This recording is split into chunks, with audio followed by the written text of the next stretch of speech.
So the poets have dealt with the basic human emotions, which are universal and eternal. So thus is their relevance for all times and for all places. So we have heard of the poet Gunadhya, but we seem to have lost his works like the lost river Saraswati. So has his tradition been followed in the later poets, and how is his relevance and what are his contributions? A very important question. Perhaps many people know the names of Vyasa and Valmiki, and many of them would have read their contribution at least in translations or adaptations or in a concise form. And few more people would have heard the name of Kalidasa and other poets, and also some of them would have read the brief summary of the works of Kalidasa. But very few people would have heard the name of Gunadhya. Gunadhya was a great poet in the years before Christ. Before the common era, Gunadhya existed. Perhaps before 2300 years or so, he existed. And Gunadhya was a poet in both Sanskrit and the dialect, one of the dialects of Sanskrit, that is Prakrita. And so he was poet of class and mass. Both existed together. It was a wonderful, harmonious coexistence. Something like Sanskrit is a written language, something like that, while Prakrita is the spoken form of Sanskrit. What English we write is something, and what we speak is something else.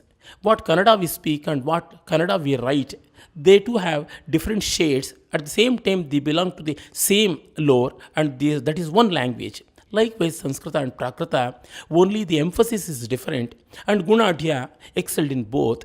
And for reasons well known in his own poem, he has to write an epic in Prakrita because it was very close to the commoner's life. And there we have a lot of stories. The whole of Brihat Katha, his masterly work, unfortunately, which is lost, and only the Sanskrit translations and adaptations are concised or abridged form of them are available now. Thanks to people like Shemendra, Somadeva, Buddhaswami, and others, we have the Sanskrit versions of Brihat Katha. And in Brihat Katha, we have the common man's life. Well, the epics of Vyasa and Valmiki deal with great souls like Rama, Krishna, Bhima, Dharmaraja, Nala, Harishchandra, and others. This is common man's epic, and that has not been realized in any part of the world. Such a great common man's epic is still a dream in the rest of the world, but it has become a truth in Indian context. And the various stories and bunch of stories and various independent themes like the Vetala Kathas or the Panchatantra or the Shukasaptati or the Dashakumara Charita and so many such things, they all come from the one fountainhead of Gunadhya's Brihat Katha.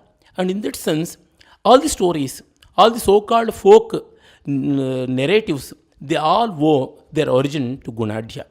Gunadhya became the confluence of all early thoughts and a fountainhead of all new versions. In that sense, he is the epicenter of these things.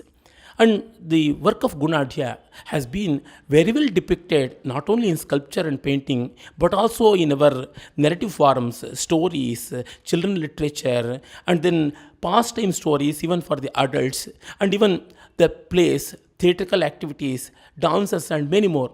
All our great poets, whether it is Vyasa or whether it is Kalidasa or Bhasa or Sriharsha or whosoever in Sanskrit and even in the regional languages, they have respected Gunadhya eloquently, and they have openly acknowledged him.